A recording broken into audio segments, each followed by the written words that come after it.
We on? Hey, what up, world? This your dude, Lambo Warren.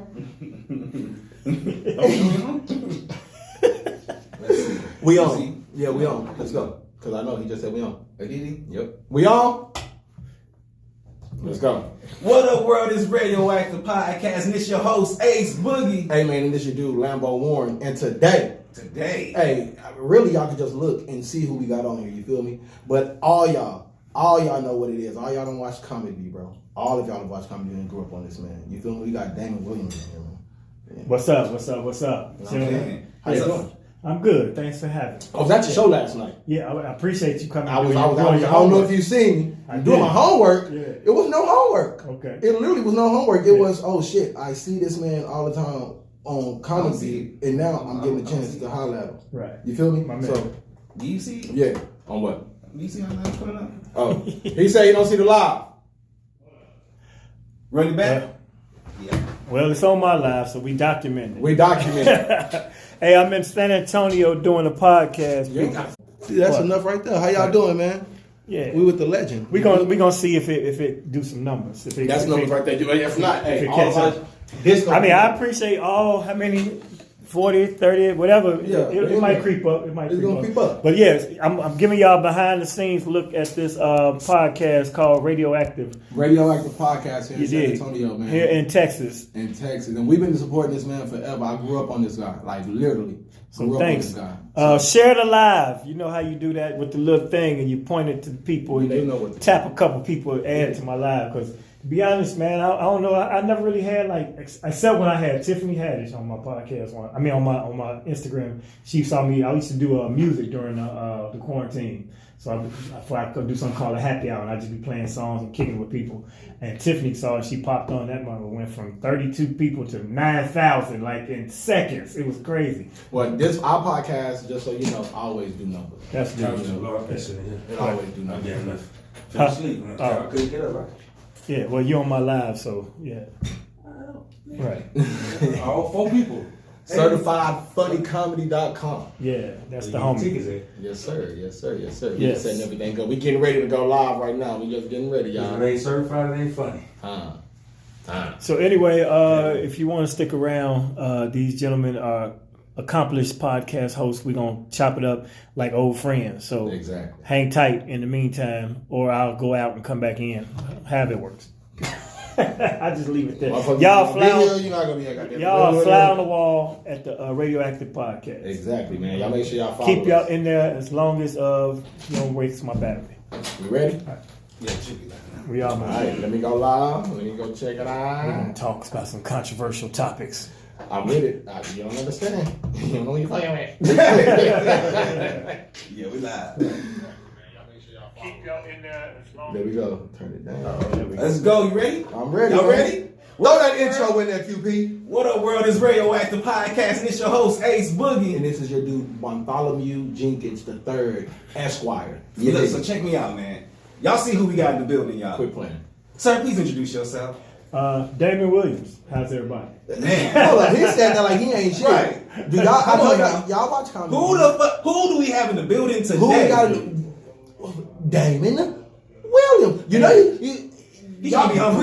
He really trying to be humble because y'all pretty much grew up on this man. If y'all have not seen this dude, do you have eyes? You know what I'm saying? Like literally every time Comic View came on, Comic View on BET, coming in house 6 nights a week. Get your laugh on. Hey, get your laugh on. Hey. Come on, bro. Yeah, I go back to the theme before that when it was like an old shotgun. What? Yeah, when the 60s? What the fuck is that? No, they used to use the thing from that song. It was before the Comic View singing. Damn, that one must be old. Then. That was 94. Yeah. Well, speaking of Comic View, man, how'd you even get on to that in the first place? Well, they used to come around the country. Actually, in Chicago, a young lady by the name of Diane Corder, comedian Diane Corder, she would tape all of us and set up like her own audition. And we on the tape, she submitted the tape, and we got picked. And after that, once I got on, I started doing the same thing. I feel like, pay it forward. So that's how a lot of people got on, like D. Ray Davis and Lil Rel and a lot of them cats, they came up under our wing. So, yeah, Chicago's got a deep lineage of comedy, man. Like, it's a long line. If I really sat here and went down the line, you'd be surprised. I mean, one of the funniest comedians on earth is from Chicago. Yeah. Bernie Mac. Of course. You know what I'm saying? Bernie, Adele, George Wilborn. Adele funny as fuck. You can go. I always thought she was fine. I like her lips. I always thought she was beautiful. Yeah. I always thought she was fine. Adele and the Tic Tac. In fact, me and Adele gonna be together in Atlanta Thanksgiving weekend with TK Kirkland and a bunch of other people. Okay, so why are you here in San Antonio? I'm here for a new black-owned comedy club, man, which is very rare. Look, there's only about 6 or 8 black-owned comedy clubs in the country. So we got to support that. And, I could be at an Improv or Funny Bone or whatever, but I chose this weekend with my man, Bobby. No, Bobby, that's his name. I couldn't think of it. That's my dude, Bobby. Owner Bobby. That's what I call him. Yeah, it's like owner DJ Bobby. Owner. Shout out Bobby, man. Shout out Bobby. What's the address? 441. That's how you know I F with you, Bobby. Yeah. So I need some free tickets. I need some free food and a goddamn drink voucher. Okay? It's 441 Wowson. Upstage Upstage. Very nice. Them niggas last night said Water. He said 441. Well, y'all know what the fuck it is. Yeah, I know. He not from, but I'm not from here. Walsall Road. 441 Walsall Road. So what time is tonight's show? 8 o'clock and 10 o'clock. 2 shows tonight. So is it gonna start on time or we gonna see? Yeah, we do real shit, man. Yeah. Let me ask you this. Yeah. Right, we talking like home. Yeah. Right? It ain't really about to be no questions like, hey, what's 1 + 1? Right. Thank you, because Yeah, that's a bullshit. We just like we on the couch kicking. Right. Right. Okay, bet. So when you do 2 shows at back to back, is it the same jokes? Like, are you gonna do the same shit? Like, None of my shows are the same, to be honest, but they contain some of the same material. Okay. But it's not in a robotic form. It's spontaneous, and sometimes I'll omit or add whatever I feel like works for this crowd, and then sometimes it might be off the cuff. So last night, I'm in the building last night. Yeah. It's one thing to watch you on TV, right? Because I'm at home watching. Oh, he wrote this and he's coming up with it. He wrote it and he's rehearsing or performing it. Gotcha. Last night, what I seen was some of the best comedy off the head, and the reason I knew it was off the head because you doing shit that. Oh, buddy coughed twice. Oh shit! Boy, you coughed like it's 2018 in this bitch. Oh shit! Oh, he funny. Oh, this motherfucker funny.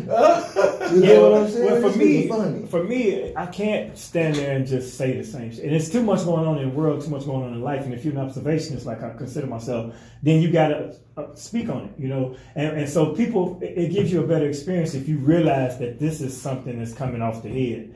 It's like freestyle battle, and I pride myself on being spontaneous because I host a lot. So when you host, you have a recurrent audience. You have a recurrent audience. You can't stand there and tell the same jokes because they came last week and the week before. A lot of comedians do that. Me and my girl be sitting in the crowd telling their goddamn joke. We be telling certain comedians jokes before they do it. I can tell you a couple of comedians that you're probably talking about right now. And then it's no longer funny because initially I thought he was hilarious. Like, oh, he funny as hell. But then you hear that shit.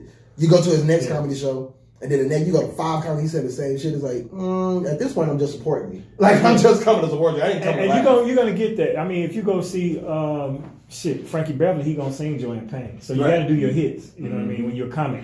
A lot of times people haven't seen it, or sometimes you might have saw it and you already know he's gonna say it, but you brought somebody with you. You're like, man, he about to do this joke about, man, this right here is funny. Right. But if you don't do it, then you're like, oh, he ain't doing the joke. So it's a balance you gotta have between being spontaneous and also having your hits.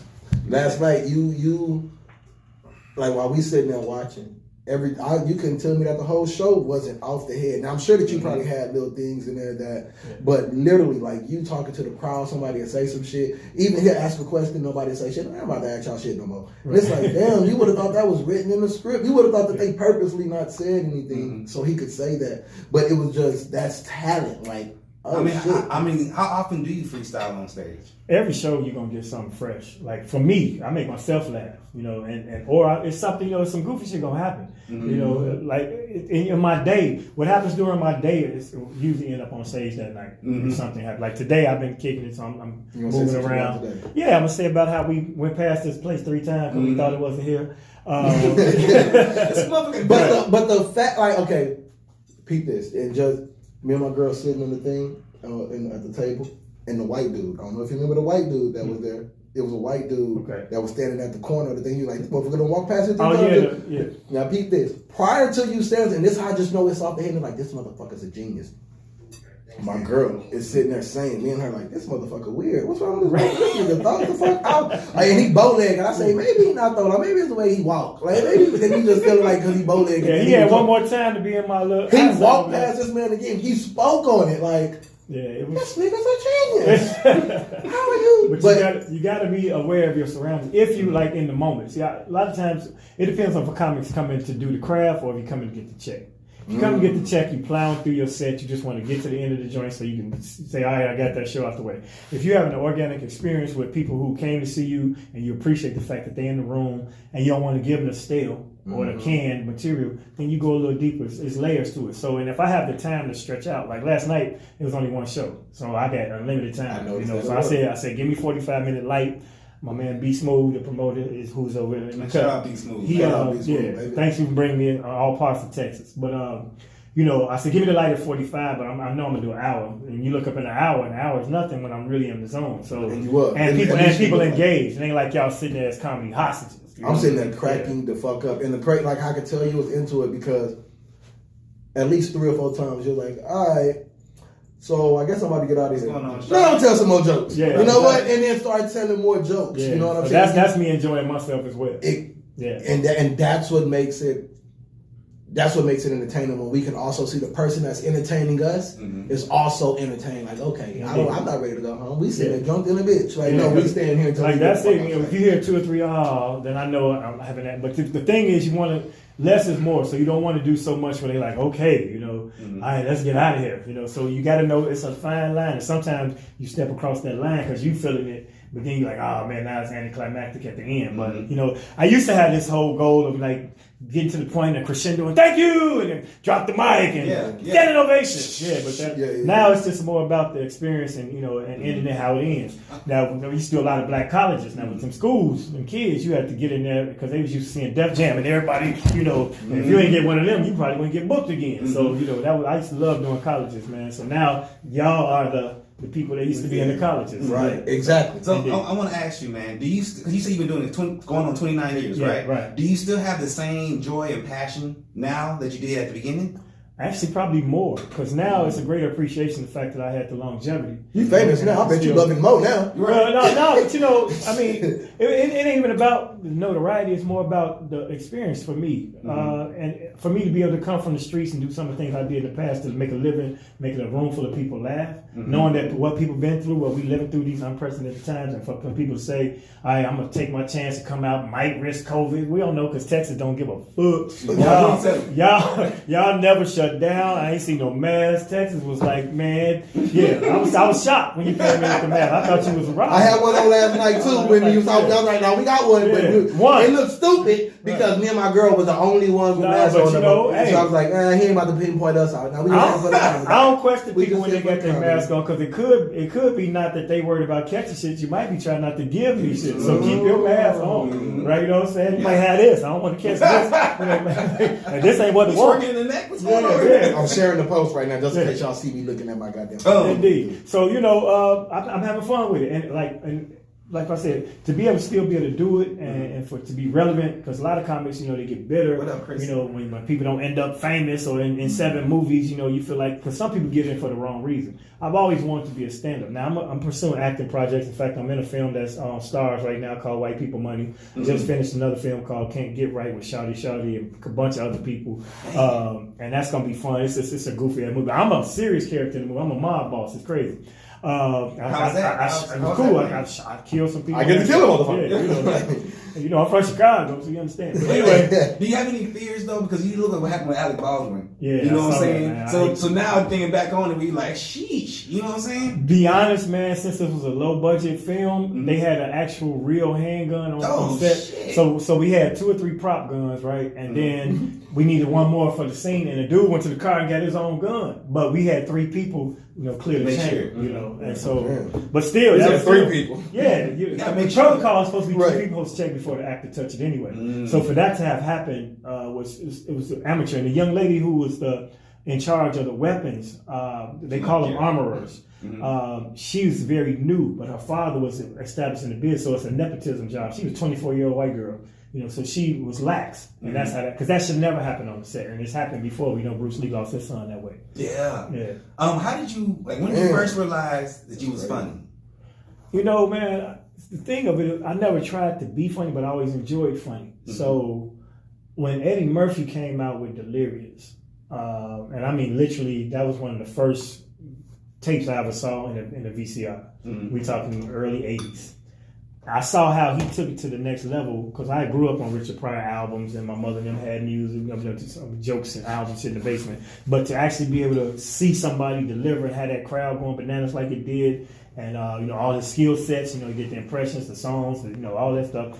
It impressed me. So then I kind of mimicked him, around my job. And people started saying, they started calling me Eddie. You know what I mean? And so. But I wasn't trying to be funny. I was just being myself. And it was like, well, if you serious, we laughing at your serious because you funny. So then I said, okay.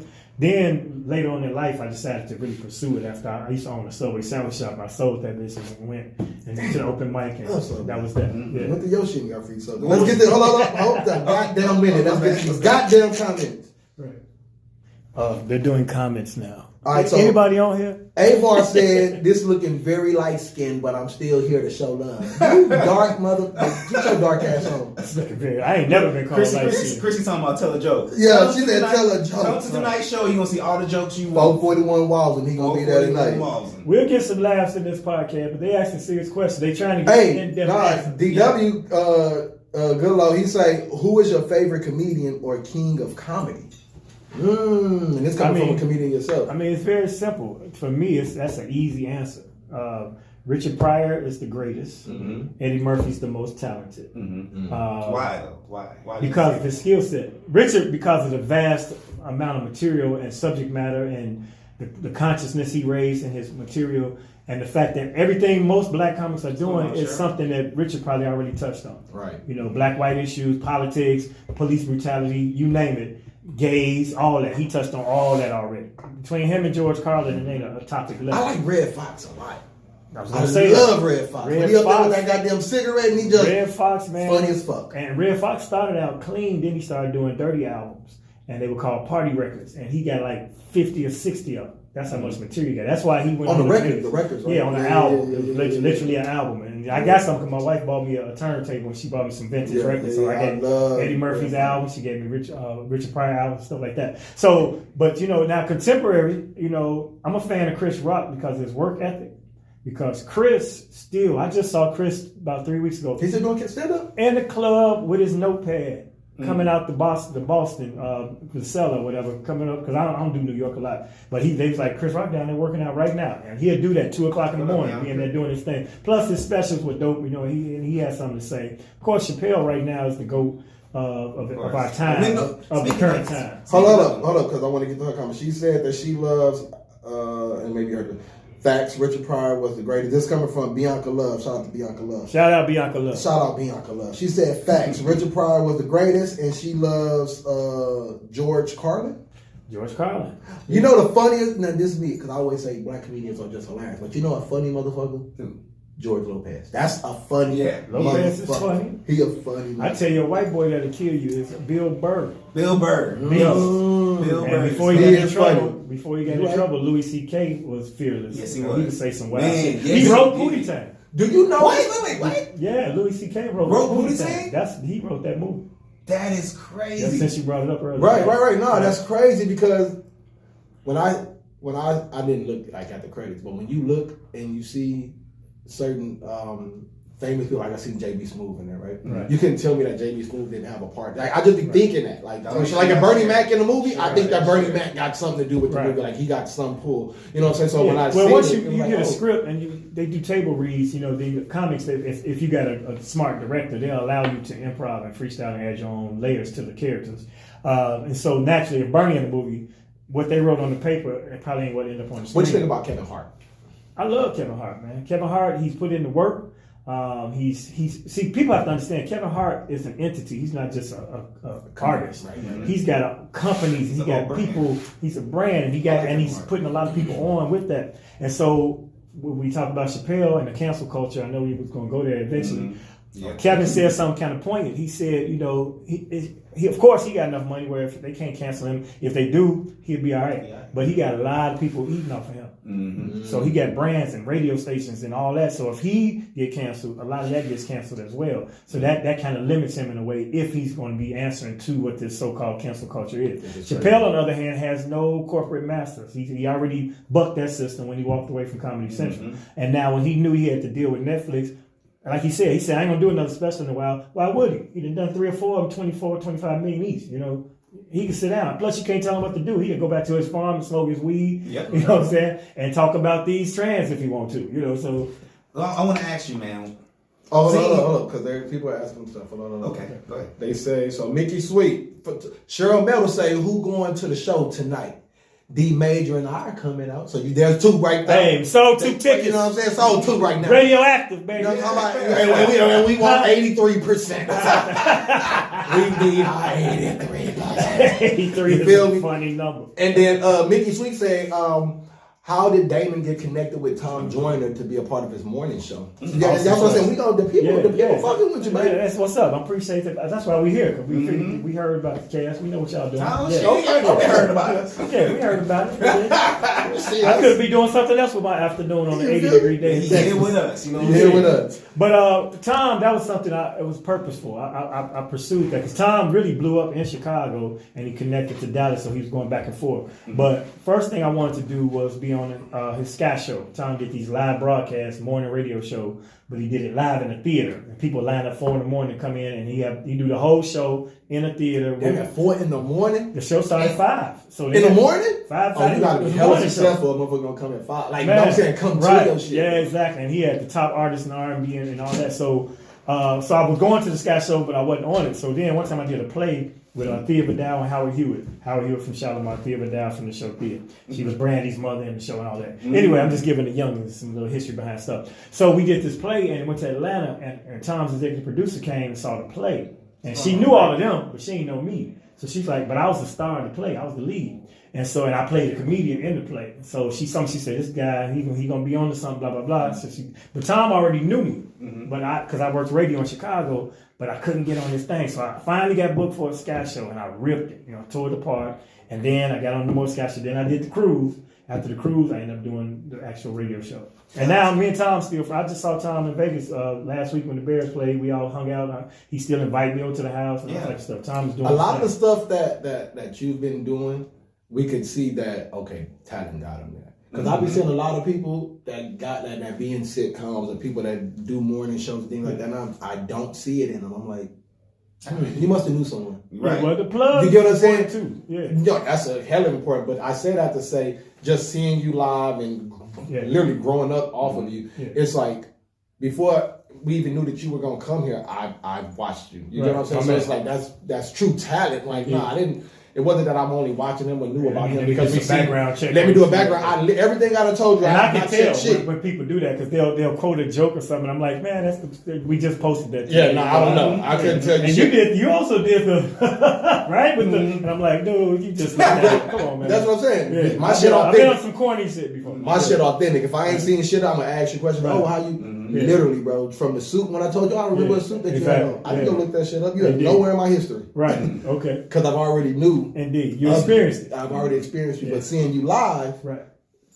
Totally different. And that's what the thing is. Totally when they say tell a joke, I'm not a jokey ass dude, so I'm not gonna say they'd be cracking jokes all the time. Some comedians are always trying to make people laugh, and I know we entertaining a podcast audience, but sometimes people want to see what's behind the jokes and who the person is. And I'm a whole dude besides just being jokey. Exactly. Who do you feel that are the gatekeepers today in comedy? You got to hit that T harder. It sounds like you said gatekeeper. Gates. Like that shit. Gates. Yeah. I don't know who the gatekeeper is. Gates. Yeah, that T is very important in that question. That nigga said last night, that nigga said somebody, them P's and them J's coming off real. What was they talking about? I was talking about my son. They protested. Oh, protesting. No P's. And he said, you right on my neck. Them J's and them P's. No justice. No P's. He's like, you right on my neck. I'm trying not to catch that wrong. No mask. But that happened, yeah. So, for instance, right now, the standard bearers, Kevin Hart is the entity. But, the headliners who are running the game right now, Cat Williams, because he back on tour. Yes, he is. hilarious. Yeah, I love he's that. I never want to hilarious. slight anybody when people ask you your favorite, because there's so many people. There's people that y'all probably know or not. Like Tony Roberts is a beast. I always say Tony Roberts on my. Tony Roberts is one of my favorite comedians. This Deion Cole is funny. brilliant. You know what I mean? Deion Cole, I like when he pull out that note. He been doing that. That's how I know. He done did a show with you on Comic View when he pulled out the pad. That's my brother, man. And I do birthday this the shit. same day we kick it. Nah, that didn't work. I believe you was on one of them shows too, right? Oh yeah, for sure. Deion, my man. But you know, the standard bearer, and Deion is coming up in the ranks to be one of the people that's about to be selling concerts around the country. Martin Lawrence back on the set with his latest, the Lit as Fuck tour. Really? Yeah, Martin been touring since last year before COVID, and I'm talking about in arenas. Why do they go like PG and then? Do you think it's hard to go PG and then come back? Well, when you say PG, you mean like in film and stuff? Yeah, like Eddie did the same thing. Martin did the same thing. They kind of went PG. Well, And then Eddie's the comedy thing stars reflecting that. Yeah. Well, Eddie's thing was he had kids, and he wanted to have films that his kids could watch. Mm. And then he had Scandal, so he had transgender scandal. Yeah, he had to, I mean, I'm not saying that contributed to it, but he really said he wanted to do films that his kids can watch. But if you see him in interviews now, Eddie back. Eddie, when he was pubbing the Coming to America sequel, he was funny on all his little interviews and such. And I honor that brother, man. I still ain't met him. I've been in the building at Arsenio when he was on the show. When I was backstage, then they cleared everybody out. Eddie coming, everybody. I'm like, How does that happen though? Like if you would because I be hearing people be like, yeah, like hypothetically Spike Lee, right? Like, oh yeah, I've been in the game 50 years, I have years, and then someone else that's been in the game 40 years, and it's like, how did y'all not cross paths? Like I'm sure that you've been at the BET Awards and you're at the BET Awards or whatever. You've been on the red carpet. Eddie's like one of the only few people I haven't met, and because he used to be kind of reclusive, but he would be at the Laugh Factory in LA. But I don't go to LA a lot because I'm a road comic. I went out there trying to chase Hollywood at the time, but. The man is fucking brilliant. I know what that. Motherfucker taking notes. You see everything you say, this nigga take right down like psychiatrist. Yeah, that's cool. I forget. Because but to come back to the gatekeepers, Mike Epps is on that stage killing it. Samore is the beast. People underestimate Samore. She has her own tour every year. I used to get horny off Samore when I watch her. Like Queens of Comedy, because she used to just say the most raunchiest shit. And when you a kid, it's like, man, she said that. Anything. She said that. Yeah. Oh my God. Samore still sexy. Yeah. Somewhat. She come out there with that ass and them big ass titties with that fade or whatever the fuck's a little flow. Boy, you ain't nigga. Fine as hell on Queens of Comedy. Yeah, and she took me out on her the Royal Comedy Tour. Then she did a special. We actually did a special that only aired once on BET. It was called All the Queen's Men with Samore, myself, Tony Schofield, D.S. Sanders, and Touré. Touré travels with her all the time. Touré out of Philly. Shouts out. Shout out Touré. But not one Ray. Ray. Yeah, exactly. How about that? And he got twin daughters. Oh shit! And I think they are 2 in Ray, but I'm just making that up. Anyway, that's wild. Right. But no, here we go with that bullshit. Oh shit! All right, stop the podcast. Stop the podcast. That Rona shit. That was 2018. That nigga coughing like it's 2016 at this point.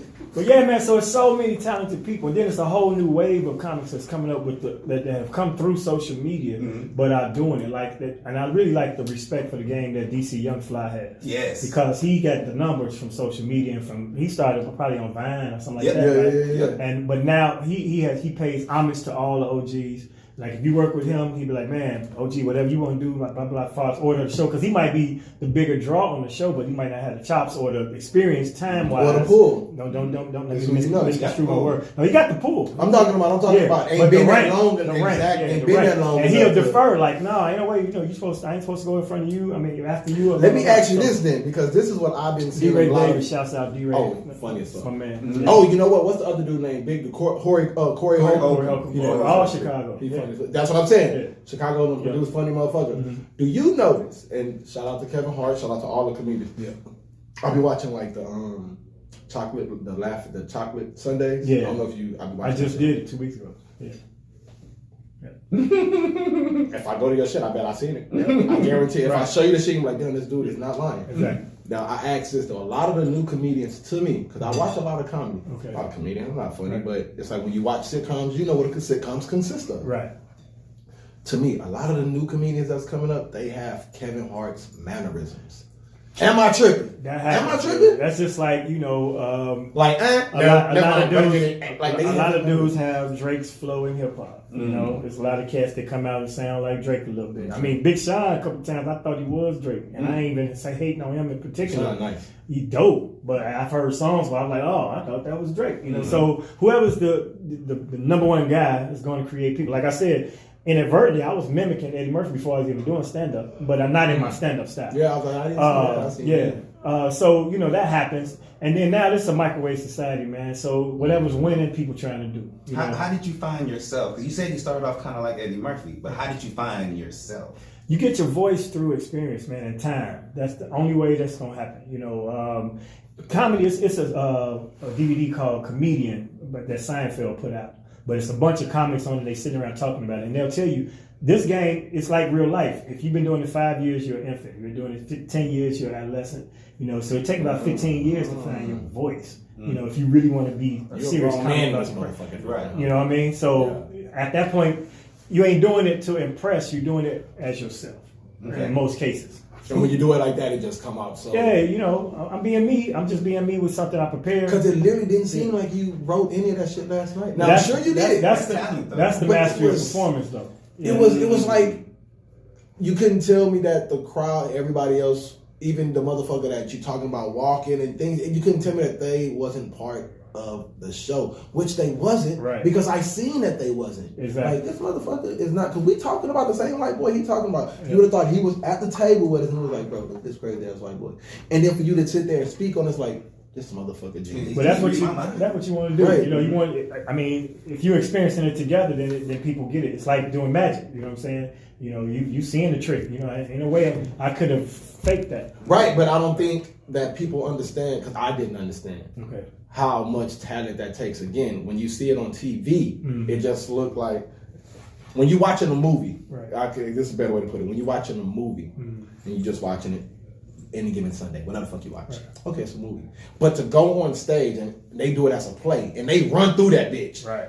That's kind of like, damn, no cut, no nothing. Exactly. Do you get what I'm saying? It's a whole. Ain't no do-overs. It's a whole nother when you get to see it happen. You got to have a level of confidence to do that, though. See, some cats they get secure in that material. Like you get that 1 hour solid, and actually, if you have an hour worth of stand up and you're a traveling comedian, you can work that hour for 10 years because you ain't gonna see the same people. You know, the audience change, the jokes don't have to. Now, you'll be a robot at the end of that 10 years if you just doing it. I know some comics that are still doing their same sets from Def Jam when Martin was hosting. They still pull out some of them jokes.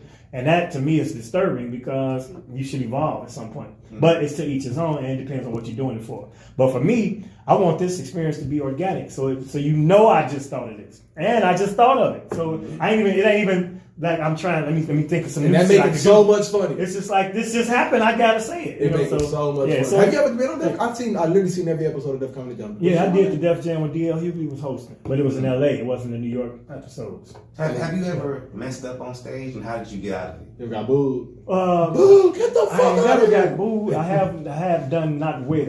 But I never been booed or booed off. That's something I feel bad for people that go through and I hear about it, but I can't tell you how that feels. I have no empathy with that.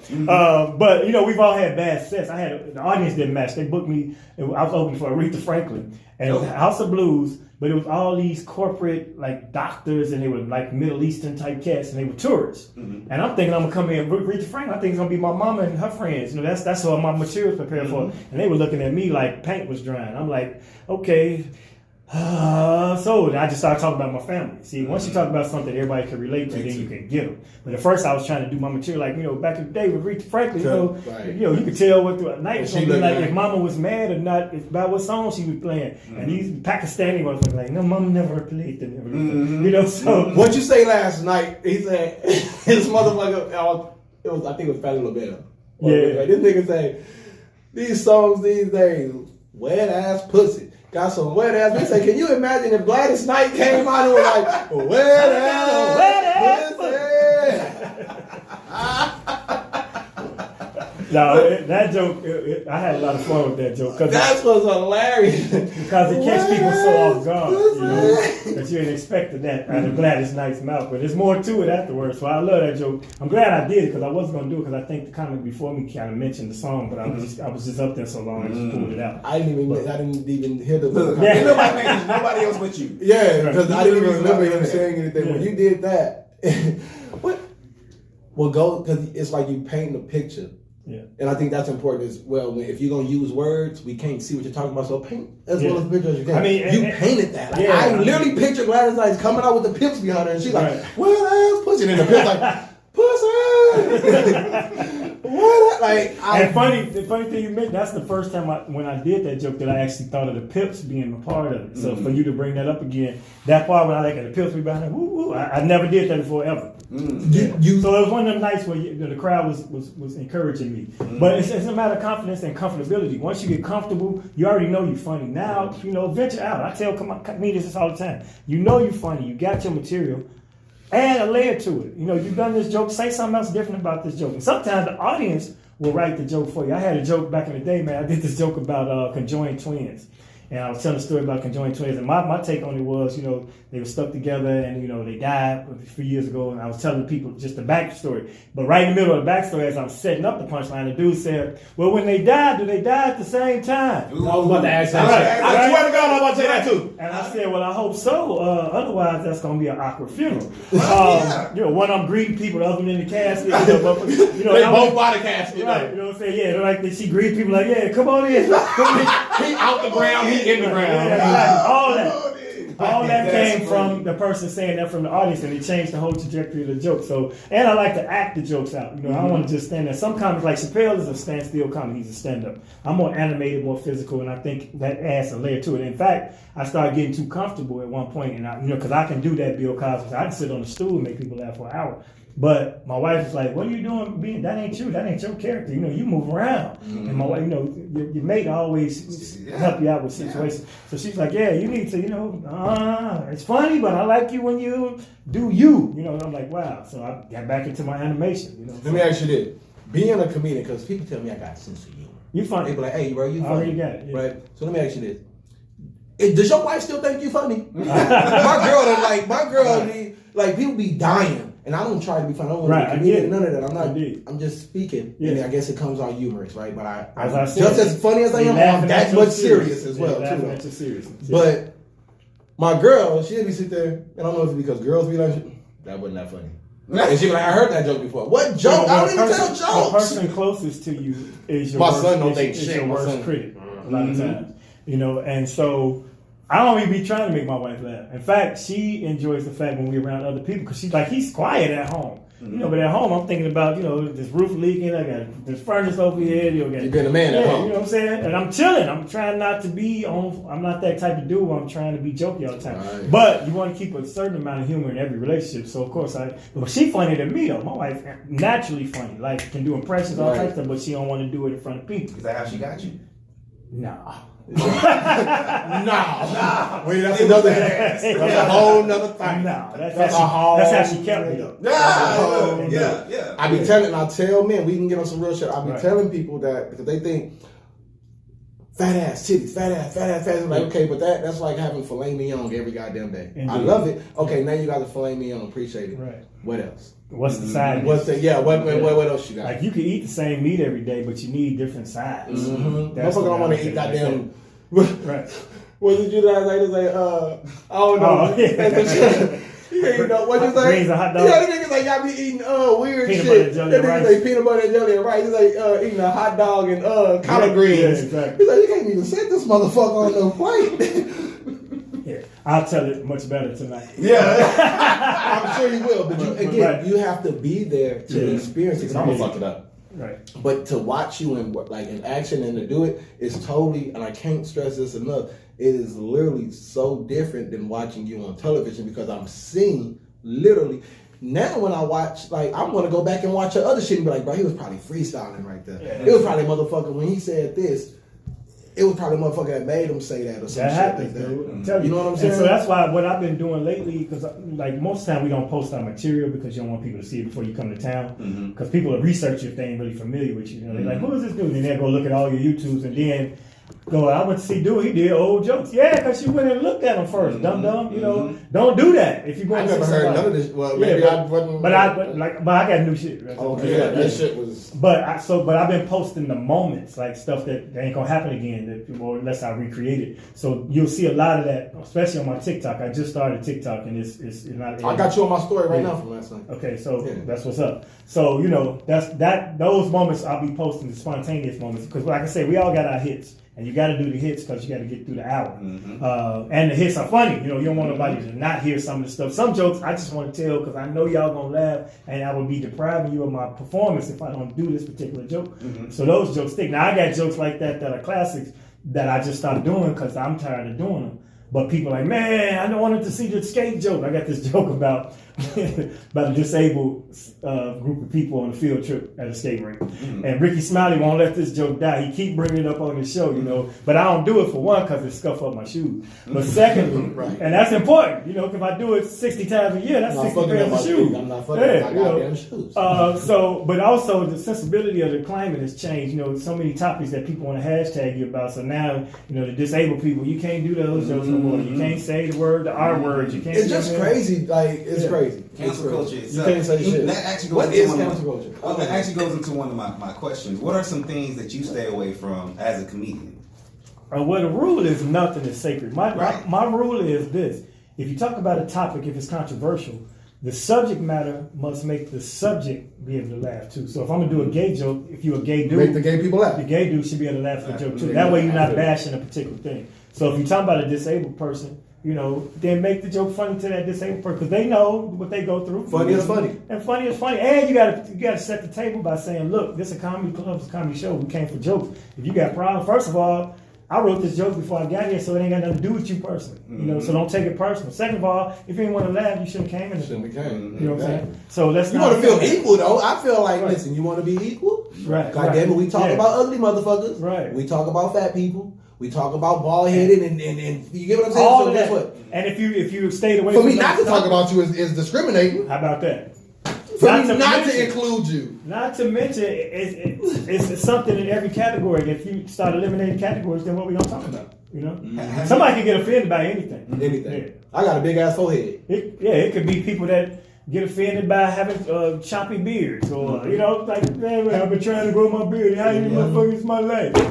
I don't give a shit about your face, man. I'm just trying to make you laugh. So have you ever been approached after a show? Yes. On some beef shit? Classic example. It was LGBTQ. Everybody gets approached by them. And this was a college. It was a liberal college up in Wisconsin, and it was a white lady lesbian. And I did a joke about I had this topic of things that disturbed me. Like, so I say like, is it me or are all male flight attendants gay? You know.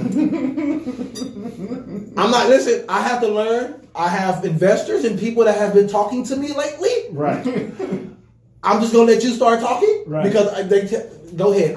This was early 2000s. So I do the joke, and she said the problem she had with it was I said it disturbed me, and I'm like, that's it. It was a topic of other things, but when I got to the gay part, she didn't care about it. It disturbed me that I saw two deaf people arguing. She didn't have a problem with that, you know, which is a very disturbing sight because. Yeah. Anyway, and then like fuck you, right? Like, now the deaf people like you. The deaf people gonna hit y'all on the podcast, but no, they're not because they didn't hear the joke. They didn't even.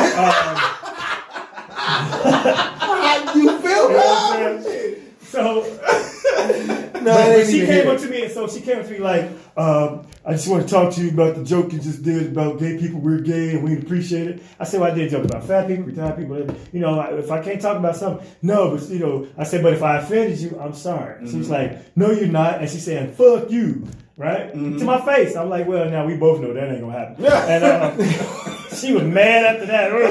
He's an asshole. I ain't put my dick nowhere. They don't want no parts of that. No parts of that. Yeah, so I had one lady come back. I did this joke about deaf people, to be honest. And she was like, well, I have a deaf daughter at home. And, you know, and my daughter is with me. She loves you. And for you to talk about it, and her sister is deaf, she was devastated. I'm like, I did 90 minutes, and I did a 2-minute death And this is what joke, you got out of it, right? And now you want to be in tears about it. Now you devastated. And it's usually white people, let's be honest. Who did you fanboy over? Like you met them, you like, man, I always wanted to meet you. Yeah, Who who was was Richard Pryor? I was in the room with Richard for the Kings of Comedy because he came to the premiere, Mm-hmm. so I got a chance to shake his hand. But he was, debilitated Yeah. at that time, so it wasn't like it was Richard. I'm always impressed when I meet people and they already know me. You know what I mean? Like I might go up to somebody, like Big Daddy Kane. Let's use that for instance. Going to cruise, I go to introduce myself. I say, man, you funny, blah, Did you see blah, the blah, battle? blah. Yeah, that's all. Yeah, he did his thing. That's my man. He moved Shouts out. like a Yeah, motherfucker. exactly. He wasn't playing. He came with some freestyles on some verses. Yeah. He was ready to do that, but he said they were supposed to do 3 or 4, but they cut it, whatever. But I mean, there's a lot of people that like Barack Obama. You met Obama? Well, I'm from Chicago, so he was a community organizer. Oh, so did he you meet was him as happy. president? Nah, but I know him as president. Right. But I met him when he was running for Senate. But he was happy to see me. If you look at the picture, it's on my page. He cheesing. He's like, yeah, I met dude. So that always inspires me. But I'm always happy to meet anybody, man, that I admire their work.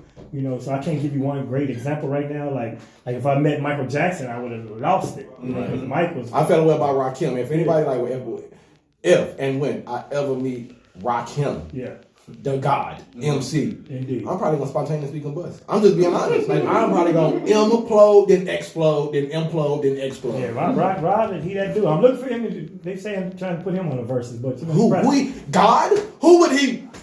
Rakim battle? You would have to listen. Who? Nas. That's two different eras. It ain't got to be the same era. Beat this. You would have to go. Fuck that. It can't happen on Earth. God himself will have to come down. Fuck that. God would have to send a chariot of angels. A chariot of angels to come get Rakim and bring him to heaven. For my city, man. Common could do Rakim.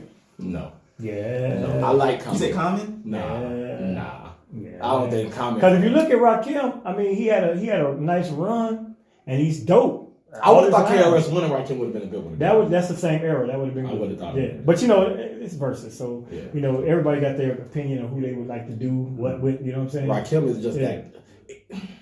Rakim is like anything. But who comes from his era that you would put that in besides KRS? That exactly. Right. You get what I'm saying? So KRS and actually Kane was two different. That was two different. I thought so as well. I thought it was totally. I'm trying to think, but who would you put against Kane if you know what I'm saying, from that era? If you're going to stay with MC, era. oh, MC Shan, I guess. Oh, that would have been a good one for KRS One. Because they had that beat. He don't. He ain't got enough work. Right. At all. Yeah. At all. So that whole premise. The bridge is over. I would love to see some. Like I did comedy verses during the quarantine too, but I would do people's albums. So I did Richard Pryor versus Red Fox. Mm-hmm. I did Chappelle versus Chris Rock. Mm-hmm. Yeah, so I did the audio and I just sat there and narrated with the people. You see what Avion Crockett and old buddy be doing them fucking parodies of the verses and shit? Avion Crockett is funny as fuck. Avion a beast. And he can rap, act. He is funny as fuck. It's a lot of great, and he can dance too. He can dance. That motherfucker really break dance. He started off. I seen it on 85. Yeah, he's on Soul Train and Def Jam Dance. Yeah. But so many talented people, and I know when I do these type of things, man, I hate to leave out people, because there's so many people that I admire, and that you ask a question like that, who's the greatest? I'm like, oh man, I forgot to say, Mm-hmm.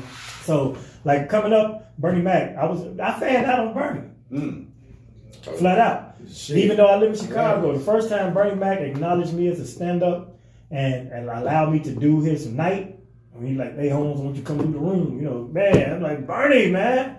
Bernie, that was. How you get that? Like, how do they reach out? Is it just around town? Well, comics watch other comics, and so they'll come to a comedy show, or he might be on the show, and you open, and he saw you up there. He's like, man, you did your thing, and he's like, man, you gonna be all right. When Bernie Mac gave me those, that's to this day. To this day. Bernie, from Chicago, all of us, looked up to Bernie, but I love to watch his success because I seen him come from the mud. I one time, before I was even thinking about doing stand up, it was this party in Chicago. I never forget, a big ass ballroom, and these guys, it was 6 party promoters, and they come together for this big party every year. It's called the 601 production. So it's 6 of them in one party, and they bring all the crowd. It'd be 3,000 people in the ballroom, dressed up, Chicago style. Party, like the Players Hall or some shit? No, not the old corny shit. That's a whole nother. I love it, but it's clownish. Right. This is like real ballers coming out. We juried up, we suited up. It's beautiful, upscale. Right. Bernie they booked Bernie to perform at the party. Now the party in the middle of the party bumping, and they stopped the music like, before we go any further, we got a special guest. And this before Bernie was Bernie. And they put him up there, and nobody want to hear this shit. We like, man, nobody want to do fucking comedian. This before Def Jam, all that. So he was up there struggling, but he studied up. Bernie was struggling because nobody was listening. If your audience ain't listening, ain't like music, you can sing by yourself. But if your audience is even if it's me and you just talking and you just talking times 1,000, then this rumble in the room, ain't nobody focused. Nobody ain't looking. But I'm standing, I'm watching this dude, and I ain't even thinking about doing comedy. And I'm watching, and he just steady telling this shit. And eventually, he had this group of people by the stage watching. Then he had more people. Before you know it, the room was silent. They was watching, and he conquered that shit. But he could have gave up and said, y'all ain't listening to me, fuck this piece out. After that, I had respect for him. When I found out who he was later, that was that guy. Oh, that was dude that was at the party, and then he became Bernie Mac. And I'm like, man, so I admire Didn't he do that on Def Comedy Jam? The backstory that I heard, like I said, I watched everyone, was because they didn't show it. They said they didn't show it. It was a comedian that went on before Bernie, and he did a horrible job, and they was fucking booing him and all that shit. And then that's when Bernie came out, because everybody looking at when he said, classic line, I ain't scared of you motherfuckers. They said it was because he was scared of Buddy that was like getting fucked, like he was getting fucked with a Buddy. There might have been one or two people that booed that night. And Bernie was like, that's when he went to Kid Capri and said, look, when I'm gonna say kick it, hit the music. Mm-hmm. And that's how you see, that's all from experience. That's from going through some shit. Mm-hmm. That's how you prepare for that. So he looked at this and said, okay, these motherfuckers rowdy. And that probably come back to what you were talking about at that time. Like, you know what? How can I turn this around if this ever happened again? Because a motherfucker was literally just getting booed. And Bernie came out in that airbrush little outfit. That motherfucker looked. They could have booed him on sight. He was loud as like this color. He had all this shit on. But he was so powerful and so demanding. So when he came out, and the first joke wasn't even a major joke. It was like stop joke. But he had so much confidence, and when he's like, kick it, and when he kicked it, and he did the dance, and he's like, you don't understand. Exactly. Over with. Exactly. Now he can say this ABCs. This motherfucker could just stand here and look at you. It's so gonna be hilarious. Man, that's one of my guys I admire the most. Him and George Wilborn is a Chicago comedian. You all may have known him from radio. He did with Michael Basin show, and he done stuff all the time. He did Def Jam back in the day a couple times. But he was my mentor in this business, and I met him the first time I ever went on stage. But I found out that he was actually my first cousin, but we weren't raised by our dads. So he took me under his wing because I went up and he had saw me go up, and like I said, man, I had heard my pops told me he had a nephew. It was his stepbrother, whatever, his son, blah blah blah, right? And his half brother, which is his brother. But I never met him. I didn't meet him growing up. So I'm like, he said, you're a comedian. I'm like, that's cool. So when I started heard dudes say Wilborn, it's a very distinctive name. That's my real last name, Wilborn by blood. But shit, it's close enough. Williams Wilborn. Yeah, but it's different because it sounds a lot less than like Wayans, and that was. I swear to God, I was going to ask you. Right. You look a lot like a motherfucker could be like, oh, that's Damon, little brother. Yeah, that's baby Damon, right. Or big Damon, whatever. Or the other Damon. The other Damon. I'm like, people not related by first name. I'm not one of the Damons. Yeah, right. He's one of the Damon brothers. The Damon brothers. But George, showed me the ropes because he was the house MC at a club called All Jokes Aside in Chicago, and everybody came there. If you look, it's a documentary out called Since You Like Comedy. Look up Funny Business of Black Comedy. Funny spelled PH. It's about the history of this club, but everybody from Chappelle to Rock. Matter of fact, and y'all might think this cap, but when Chris Rock did that special where he said, OJ, I ain't saying he should have killed him, but I understand. Mm-hmm. Oh yeah, I've seen that. He worked that out at All Jokes Aside Chicago when I was the host that weekend. Mm-hmm. So I did 8 shows with him, drove him around, and my wife had a Corsica, Chevy Corsica, trying to find some place to go on a Thursday night. And he went to about 3 clubs and it was dead. He's like, man, take me in. He's like, if my woman knew I was still out in the streets and I was around these bitches. So he said, I might as well go in, So he went in the hotel and shit, but he worked that out at this club. So George was the house MC and he was the man there. And so he took me under his wing immediately when he found out I was his cousin. And so I learned the ropes, and I would go every weekend, record everybody's shows and watch, and I seen everybody come through that. So I was a student like yourself. So 6 months in, I ended up being the Wednesday night host of Open Mic because Adele Gibbons was the host. She the first person to give me the mic in there. She so goddamn fun. Yeah, she cool as fuck. I bet. We got a movie called and nasty. I bet she nasty. I wouldn't know. You wouldn't know. No, but mentally? Yeah.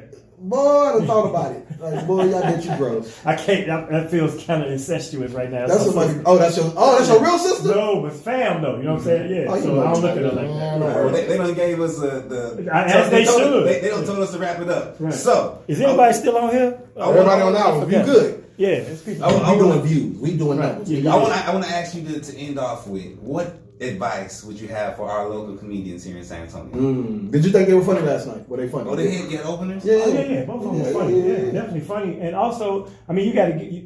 Well, this is advice Bernie gave me. You got to conquer your city first. It's good to be like the number one guy in your town. So your job first is to take over your own city. So when people come to town, like if like when Kevin Hart get hard in the city, if he comes to San Antonio, you should be the first person they think. Somebody, who a comedian in San Antonio? You want to be that dude. Mm-hmm. So if everybody first thought is, man, Quinn, that dude funny, you know. Mm-hmm. And that was our host last night. Then you got to venture out.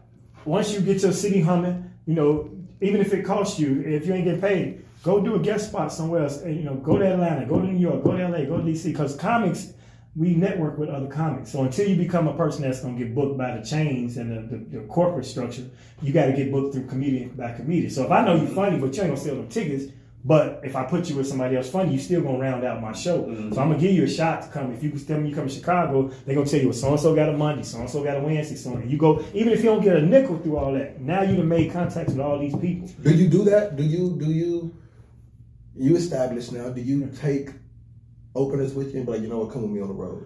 I got 45 minutes, I give you 10, I give you the first 10. I mean, I would do that if I had to, it depends on where I'm working. Mm-hmm. Like when I have the autonomy to do it, then of course I'll bring people. But right now, when I get to a funny bone, they want to use the two local guys that are, like here, I don't know who's on the show, but they giving them a shot. And I don't want to take that away from a person, because a lot of times when there's somebody they admire come to town, they want to be on the show with dude. You know, so I remember when Sid used to come to Chicago, I would hit him every time, man, let me get 5 minutes. Funny as hell. You know, Sid funny as hell. Sid also one of the gatekeepers. You know, all the kings, even Steve Harvey. Dale Hughley, I would say he is our modern day Paul Mooney. Mooney, Dick Gregory. For me. Yeah. Dick Gregory, he's more political. He's become very socially conscious with his comedy. Yeah, and his radio show. So you can see where I'm making a regular, because he's like, Paul Mooney was funny, but Paul Mooney and Dick Gregory was funny, but they were more Black Power. I'm going to get my point across. Activists. There we go. So to speak. There we go. And DL is definitely in that role right now. I admire what he's doing. He's staying in it. Like he's dwelling in it. Like his shit is directly dedicated to that. Earthquake, on the other hand, is funny than the motherfucker to me. Fucking hysterical. Earthquake got ready to shine too. He about to get a shine. I like when I don't know how he talk, but when he put that little, I don't know this motherfucker. Yeah, right. Funny as hell, bro. He shot a Netflix and Chappelle produced it. So once that hit, Earthquake out of here. But he got a Sirius XM show that you all can tune into. Yes, Quake's house. And so Quake is a beast.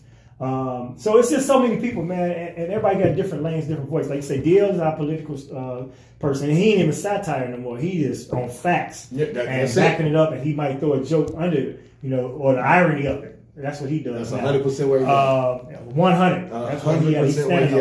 And I don't know what happened to Transform. He went away and he came back. He had tattoos. Yeah, I was about to say that. Got tattoos, got the neck tattoos, all that shit. I don't know if somebody put something on him, but he got that Erykah Badu. Yeah, he done get Badu somewhere. I'm putting no rumors out, but my homie like that. You see this shit on TMZ tomorrow? Exactly. Comedian Damon Williams allegedly has an incense burning tattoo artist turned out DL Hughley. No, but yeah, so you know, it's a lot of people that's got different voices, man. That's the beauty of the art form. It's so many lanes you can come from. You could be silly, you could be controversial, you could be political. Mm-hmm. You know, you could be on women's issues. You could be, you know. So that's why there should be no canceling. There should be no. If a person's fulfilling their niche, then just don't go see that if that ain't what you like. Because there's I don't watch horror movies. It's not because I'm scared. I don't like it. I don't go watch them. That ain't my shit. I don't sit there and be like, don't fucking take down all horror movies. Right. Hey, just don't go see it. I'm just not gonna go see it. And we all happy. I heard that. Where can they follow you at on social media, bro? Right there on Instagram at Damon Williams Comedy. But DamonWilliamsComedy.com has a link tree for all my stuff. We're going to make sure that we get that in the description. DamonWilliamsComedy.com. And then, you know, I'm in Chicago. I do Riddles Comedy Club. I run a club in Chicago. Anytime you come to Chicago, let me know in advance. You know, I want to come see. I was in Chicago a couple years ago. And I'm bringing, you know, come in the summer. Okay. Yeah, it ain't what you want in the winter. You know what? Let me say this, and I know we about to get out of here. When I went to Chicago, everybody has these. It was probably like 3 years ago. I was doing the Coast to Coast mixtape tour. Okay. Everybody has these things on Chicago, how it is. Now, I don't live there. I will say this: when I went to Chicago, I was on. It's a shell off. It's a freeway, and it's a shell off MLK. I think it's MLK, and it's a freeway. But I went to the shell, looking for some weed. When I tell you that these were some of the most respectful. These niggas tattoos all in their face, but just so respectful. Oh, y'all got it. I got it. Like, not just because it was weed, but just the camaraderie. Like, we talking. Hey, what's to do around here? Now, again, I don't know what goes on in Chicago, but from what I seen for the 2-3 days that I was there, it's portrayed a different way. Yeah. Now, again, I don't know. It might be like that. No, I was in the hood. It's pockets of violence in everywhere. Urban place. There's places here that I tell you don't go there. Internationally, that goes. Don't go there. You can go to Kingston, Jamaica. Had the same situation where you go in Chicago. Wherever there's poverty and struggle, there's going to be crime and violence.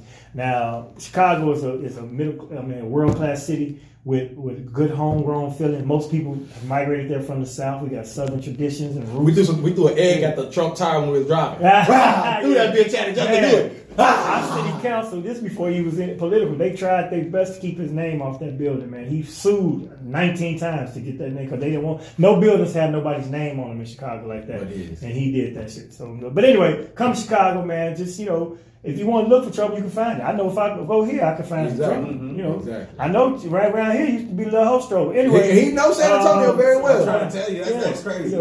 So anyway, I know you're trying to do the moderator system. But look, tonight. Let's put a ball on it. Tonight. Here we go. Don't worry about this guy. I got you. Tonight, Upstage Comedy Lounge. Shout out to my dude Bobby 441 Walls and Roads. You know what I'm saying? Come check out my dude David Williams. You know what I'm saying? He funny as fuck. Like, trust me. Literally funny. It's not. Most people you've seen on TV are way different once you see them live. And plus, that shit might be old. You actually come off the same way that when I see you on Comedy View, you actually, this is literally the person you see on Comedy View. Yeah. So that's what's up. 441 Walls and Roads tonight. You know what I'm saying? Upstage Comedy Lounge. My dude Damon Williams. He gonna be in there. Funny as fuck. Make sure you get in there. And, hey, let them know Radioactive sent you. You know what I'm saying? Yeah, let's see what this podcast do for these numbers. No, I'm talking about. So, hey, I gotta get them 83%. Goddamn, you mentioned that name one more time. It's 84. Yo, this is Radioactive, y'all. Peace. Fuck SeaWorld, free my orcas. Free the whales. Free the whales. All right, was anybody on here talking about anything? Man. Yeah, they was through here. Okay. All right, I'm gone by the way, y'all. Yo, hey, perfect. That was dope.